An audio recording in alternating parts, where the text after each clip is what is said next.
Hello again, Year 10. Here is the review and dirt for your biology assessment you did before half term.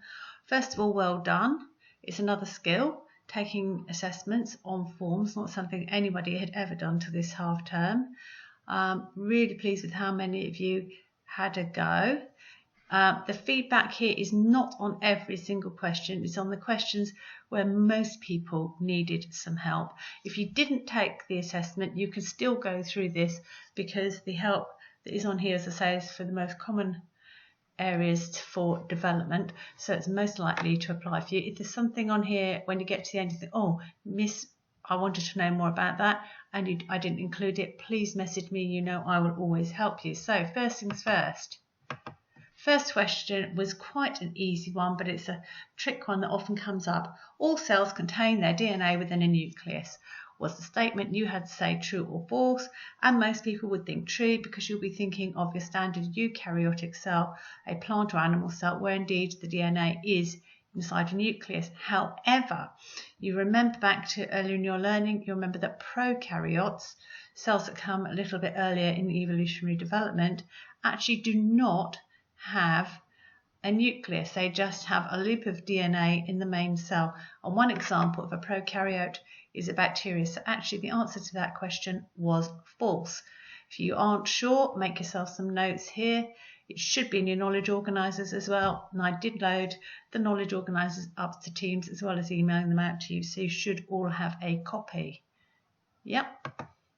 Question 5, which of the following organisms respire? Now the previous question already had what respiration was, and you did really well on that. You didn't need any feedback. You knew that it used glucose and oxygen to release energy for cells to use.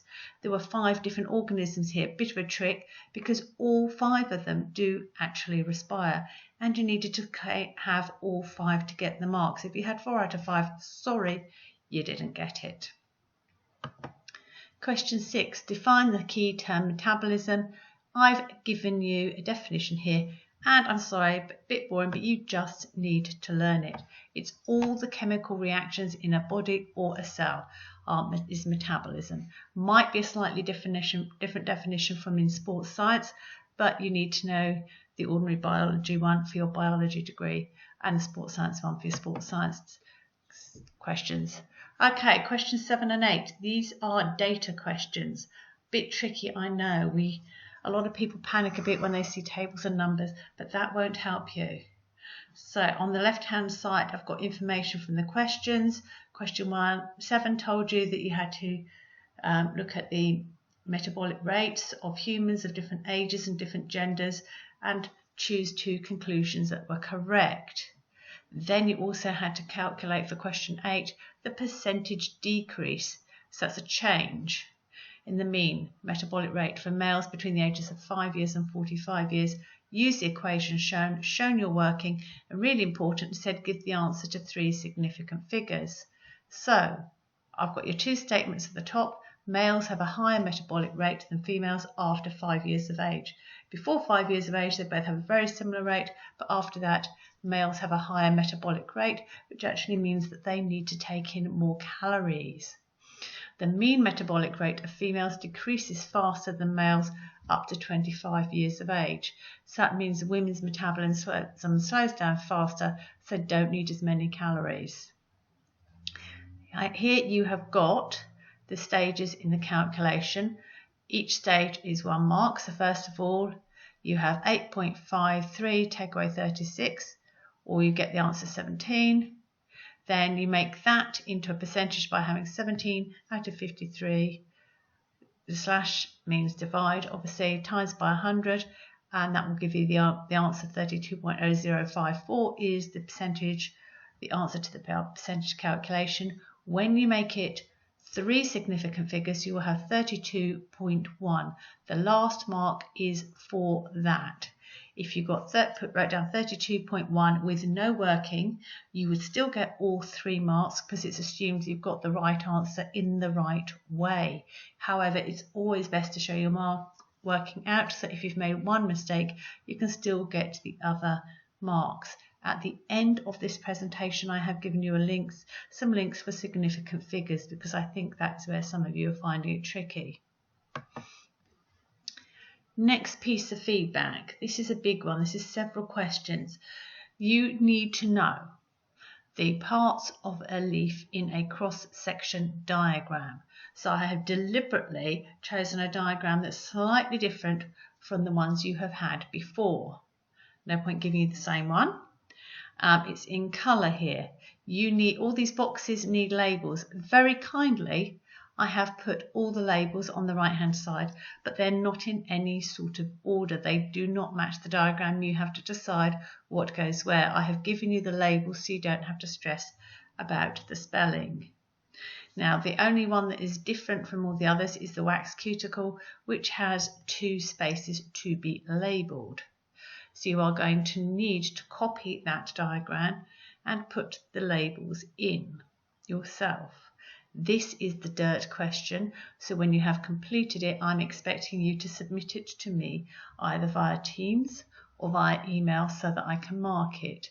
This is essential. This comes up a lot and you do need to learn it. So there's quite a few marks on this in the test. Next one is a really simple one. This is the difference between cell, tissue, organ, organ system and organism. So these are 5 levels of organisation. You need to copy these down, you need to learn them. So you need to know the words, they're quite easy. You need to know the definitions. These are example illustrations to the right. You don't need to copy those down, but it is just to help you understand. I think this is fairly straightforward. So cells are basic structures and functional units. Do not put the building blocks of an organism, please. Tissues are a group of cells that have similar structures and they work to perform a shared function. They do the same job within the organism. An organ is made out of several tissues. So you have lots of cells, but they have different groups performing different functions. An organ system is the next level up, so you've got several organs together. Examples, you might have the lungs and the heart together working with the blood. And your organism is the whole entirety. Now, obviously, you only have tissues, organs, organ systems within multi-cell organisms. You won't have all the different layers in single-celled organisms, but anything more complicated will have those. Animal adaptations came at the end. On the left-hand side, you've got the question again. On the right-hand side is the information to help you answer the question, with the green points being the learning points. You are not expected to know the organism that is shown. You need to use the information provided to answer the question. And bright colours are either to attract mates, which are males only. Think about peacocks. Beautiful bright feathers on the male. Female is really drab. Really same with pheasants. Simple reason for that. The female sits on the nests. Even the same with ducks. Females are brown and white, so they're camouflaged, sitting on the nest. They will not be spotted because they sit on nests on the ground, so they are very vulnerable. The male ducks have the brightly coloured plumage with the blues and greens in them. The other reason you can have bright colours in an animal is as a warning. Think about wasps, they're bright yellow and black, warns you they are poisonous. Ladybirds, bright red, secrete uric acid, which is that little orange liquid you might see on your hands. It's a form of urine and it's a poison to other animals. Yep, lovely. Plant adaptations, I was talking about a creosote bush. This was actually in our online lesson. So if you want to know more, you can go back. All of those are still there on YouTube. The links are still here on Teams. And you need to think about what plants will compete for: water, light, space and minerals. Which one is it going to be? Look at where it's found. It's found in the desert. The thing that will be most limited is not going to be light. It's not going to be space or minerals. It's going to be water. So what benefit does killing the roots of other plants have? There's less competition. Cole gave a really good answer, so I put it here. Hope you're not too embarrassed, Cole. He said it allows its roots to grow long and strong by keeping other plants away from it. Perfect. Well done, Cole. Now, defining an ecological community. Oh, sorry, quick spot of a typo there. Just show even teachers can make them and change them and don't stress. Okay, living organisms are animals and plants. You know what a community is already. You live in a community in Haverhill. We have a community at school. Put them together, ecology, ecological and community, and there you've got two different versions. Either one will gain the marks. Just again, something you could either work out if you're confident with your language, or you can just learn it if you like the reassurance of having something ready prepared to draw upon. And finally, next steps from after watching this tutorial, you need to learn the vocabulary and the definitions that have been given. Just learn it. You need to label the leaf diagram. You need to submit it on Teams or via email. I'll put Teams or email in here. I know some of us are having problems with Teams this week, so if you can't get on Teams, please do it by emailing me. If you need to revise significant figures, I've put a practice document on Go for Schools with you.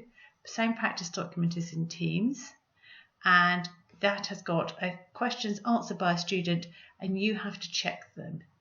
Yeah, so you're not actually going to do the answer. You have to see, are they right? Are they wrong? If they're wrong, explain why. There are two different revision videos here that you can watch as well if you'd like a bit more of an explanation first, because I'm assuming you probably had enough of my voice by now. Significant figures is really key maths. You need to learn this, and the best way is to practice, then you won't be worried. So I'm hoping that helps you, Year 10. Hoping to see you soon. We will have a catch up later this week. Do please take care, stay safe, and do your revision. Thank you. Bye.